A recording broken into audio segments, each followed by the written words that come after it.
If you want to know how you can enable FaceTime on the iPhone 16, 16 Pro, Pro Max, and the Plus, so in this video I will show you how you can do that. First of all, just go to Settings, then tap on Apps. From this app list, just look for the FaceTime app, then tap on it. And from here, just make sure you enable the toggle for FaceTime.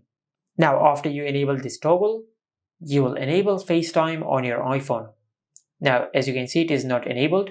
Just remove the app from the background and open it one more time. And as you can see, we have successfully enabled FaceTime on our iPhone. Now, to do a FaceTime call, just tap on New Call and select the contact from here. After that, just tap on FaceTime, and once you do that, you will do a FaceTime call to the selected contact.